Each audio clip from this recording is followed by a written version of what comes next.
back to NBA Today. Podcast and former ESPN contributor Pablo Torre is reporting that the Clippers circumvented the NBA salary cap by arranging a no-show job for Kawhi Leonard back in 2022. When Steve Ballmer came and had that interview with Ramona Shelburne, he had plausible deniability. Was there an exception made in terms of our relationship with aspiration? Absolutely not. These revelations that came out today had substantially less plausible deniability. The vice chairman of the Clippers made an independent decision to invest in aspiration 9 days before Kawhi Leonard got paid when no one else was getting paid. How broad do your powers expand as far as penalties you can assess to the Clippers, to Kawhi Leonard? I have very broad powers in these situations. So right now on ESPN.com, senior writer Baxter Holmes, he peels back the layers of the dealings between Kawhi Leonard, the Clippers, and aspiration. He also takes an in-depth look at Kawhi's Clippers tenure, and he joins us right here on NBA Today. Baxter, really, you detail in your story that this isn't the first time that the league has had questions about Kawhi Leonard, about his health, about his business dealings. But this one with aspiration, it is a little bit different. Why? Yeah, certainly. A former Clippers staffer pointed out to me quite clearly that this is the first thing that they've dealt with that calls into the character of the owner, Steve Ballmer. Now, they've dealt with lawsuits, they've dealt with fines, they've dealt with other NBA investigations, but this is different because it goes all the way to the top of the organization. And then also, if you consider that the allegation of circumventing the cap, that's considered like, a cardinal sin of the NBA. It's different than not being maybe transparent on injury reports or things like that. So that's how it's different. So there's a lot in your story, but I think the crux maybe that viewers need to know is there are several sources, and you interview more than 24, who point to the fact that it may be time for, as they say, the Clippers to get out of the Kawhi business. That's what they said to you. Why? Where do things stand now?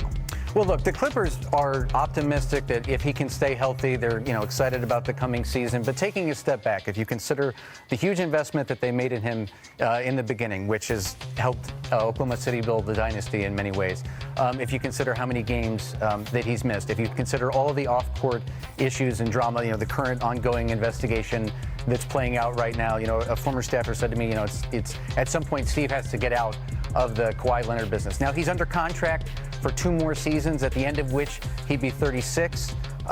Obviously, he has extensive mileage and injury history.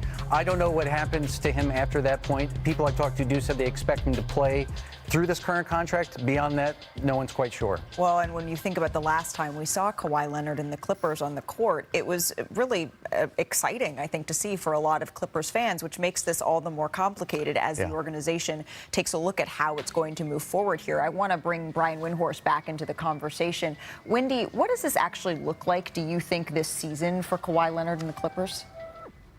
I don't think it's going to affect this season at all, other than being a distraction. I think if you're a Clipper fan, the one thing that you can take solace in is that the team looked very good at the end of last season.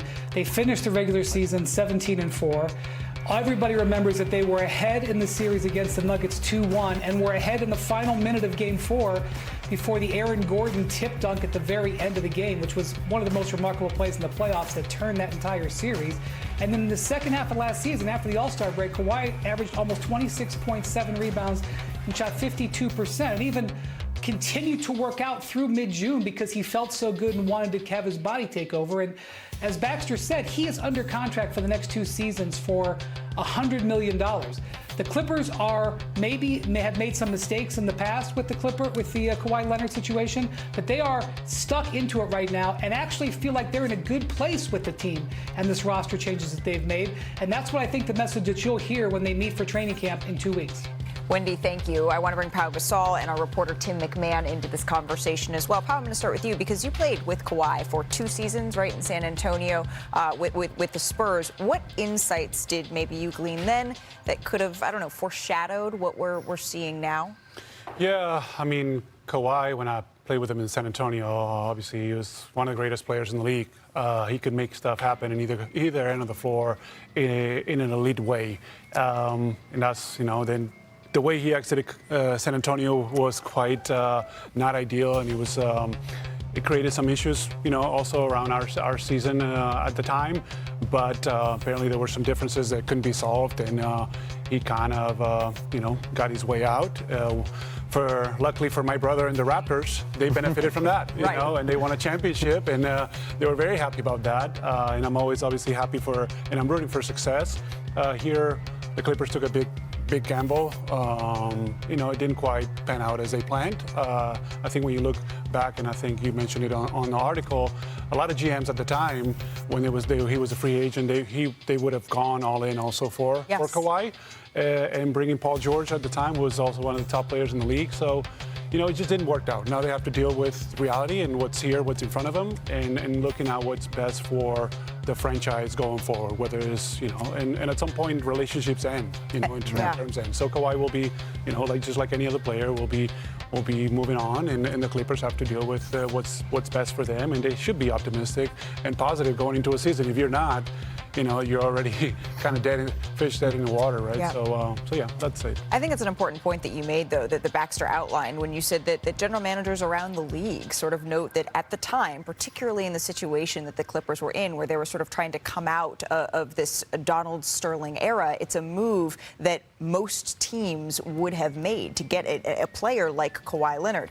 All of this kind of brings the question, Tim, of, okay, what happens next? What challenges will the Clippers face as they try to settle all of this and perhaps even move on, if that is what comes to fruition? Oh, yeah, and look, the Clippers sold their soul to open up a championship window, right? And, hey, don't blame them at all for doing that, for bringing in the reigning Finals MVP and a guy in Paul George who was a first-team All-NBA player at the time. Obviously, the price was steep. It ended up being steeper than anybody could imagine. But they still haven't paid off that credit card bill. You're talking about pivoting from Kawhi Leonard. You're not done paying, right? And you're not done paying for the James Harden trade either, which is, again, trying to capitalize on having Kawhi as a part-time superstar, as a guy who plays 42% of the games, as a guy who's finished only 2 of 6 postseasons since he's been in a Clippers uniform. They are out their draft capital in the first round, either outright or via swaps in 26, 27, 28, 29. We'll see what happens at the conclusion of this NBA investigation. But you're talking about pivoting when you're still digging out of pain. Yeah. I think the legacy of Kawhi in many ways, look, it was a huge gamble, obviously. And initially, after the elation of landing him and thinking about championship aspirations, there was also the fear of losing him because they knew what happened in San Antonio. NBA teams